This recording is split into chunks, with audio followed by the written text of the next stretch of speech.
What are little girls made of? Well, in the poem it was sugar and spice, but in Star Trek it's circuitry and transistors or what have you. So yes, the episode of What Are Little Girls Made Of is they're all going to be notable for one reason or another, but this one probably for having the most beautiful guest star in Star Trek or any show for that matter. This episode is another one that I suspect is a bit out of sequence in how they shot these, because this one sort of introduces Christine Chapel, but she'd already been seen on the ship. She was Dr. McCoy's nurse, and interestingly enough, we had an episode of The Naked Time where she confesses her feelings for Spock. And she had this fiance, a scientist named Roger Corby, who went missing and was presumed dead, but they weren't really sure. But meanwhile, secretly she was moving on with Spock. So I kind of wonder if maybe The Naked Time was supposed to be an episode that takes place after this one, but that's the way it just didn't happen that way. And of course, obviously the pilot was, an episode you got in the middle of this and all that. So that's just the way it was done. But I guess in a way you could say, well, she was along for the ride until they could finally get to this planet and do a search. But I mean, you think she would? Hey, when are we gonna get there, huh? So yes, the Enterprise goes to this planet where Corby and his team disappeared. And it's a frozen planet, and they figured, well, he was lost. Well, we'll do a little scan and try to see if we can find anything. And lo and behold, they get a message from Corby, and Christine's there, and she's, oh my God, he's alive, and she's all happy and stuff. And they go down, and Corby says, I only want the captain to meet me, and they're kind of puzzled by that. And then when he realizes Nurse Chapel's on there, oh, Christine, yeah, I want to see you too. So they both beam down, and immediately, there's problems, and no one shows up to meet them, and Kirk calls for a security team. And here, first notable thing, among others, definitely a bad idea to be the red shirts, because, both of them get whacked pretty quick by this really monstrous looking dude, the big guy playing an ancient android. Now, this is what Dr. Corby and his team discovered, was this android technology in the ancient ruins of this dead society. And he decides, oh boy, we need to make use of this technology and all that. But little by little, it begins to appear that there's something really going wrong with Dr. Corby. So, they don't meet the monster just yet, but they do meet the sexy girl. Yes, she shows up, and so that got Kirk's attention. Meanwhile, his partner, who seems rather dead inside, that's because he's not alive. Yes, the real partner had died, and Corby replaced him with an android. And there's an accident, and you see his circuitry, and you realize. Then the monster walks in and grabs Kirk. It's pretty funny. Kirk just has no chance against this guy. And, oh boy, the plot's all revealed, more or less, that Corby wants to develop this technology for the purposes of immortality, that you could transfer your consciousness into these immortal, never-aging android bodies.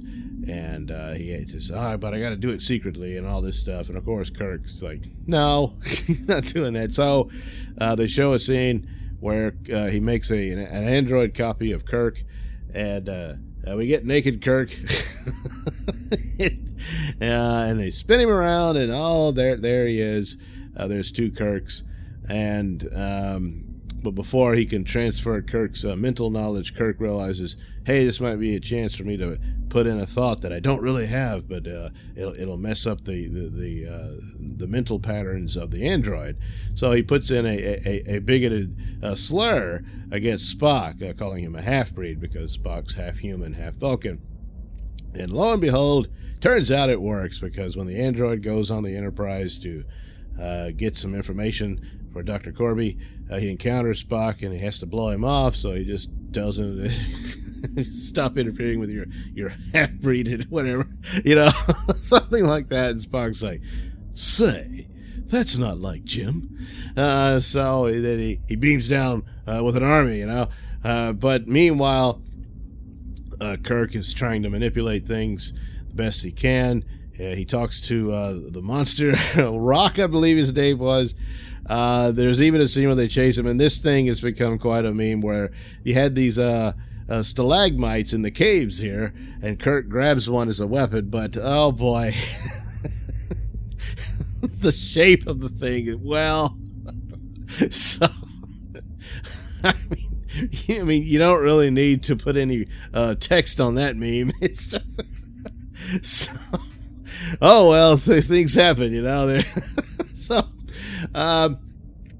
so this is a typical thing with how to beat the computer or the android, is to confuse them with emotion and feelings and whatnot. But Kirk manages to get the monster to remember what happened to the people that he's originally from, and he remembers that their all life is bad, and he turns on Corby and decides he needs to end them all. But then Kirby just phasers him, and that's it. So much for the ancient android. And and Kirk then tries a different means on the sexy girl. Yes, he tries to seduce her, and she's all confused by it. And so, yeah, he wasn't going to do that with Rock. No. Although with that stalagmite, you kind of thought, what? Wait a minute, no. So eventually, we discover that yes, Corby is also an android. Surprise, surprise. His hand gets injured, and you see the circuitry underneath. And he says, "Yeah, but I'm still Corby. I was freezing to death, and I had to transfer my consciousness into the android." But that's always the thing about this idea that you could transfer your consciousness into an android. How? Somehow you can record your memories onto data. It would just be a recording of you. The real you is dead. You're not going to escape death. You're going to die, and a reasonable facsimile of you would live on. But that's about it.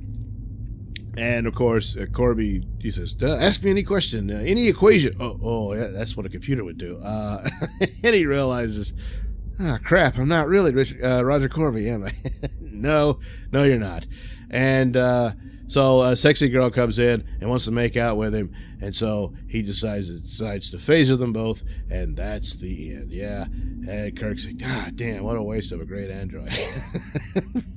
And Chapel's all upset, of course, and it's all very sad. But then by then, Spock and the guys show up, and Corby was never here. It was all androids. So they beam up, and they have a little joke about Kirk's little racist comment about Spock, and the end. But here we go with the concepts of androids and the concepts of seeking immortality through them. All that is played out here, and it's a memorable episode for that reason, and quite a few others.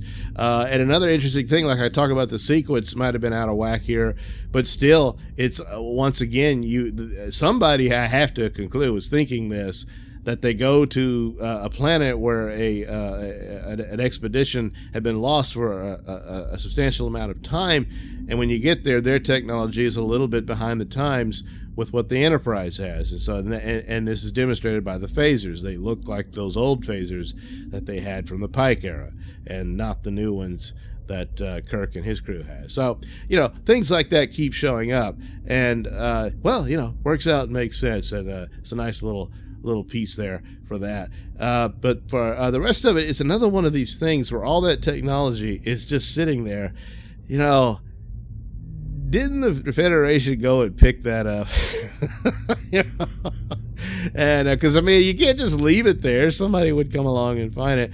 And you kind of wonder, did anyone ever tell Dr. Sung about this? Because, hey, they can make their androids a lot better than yours.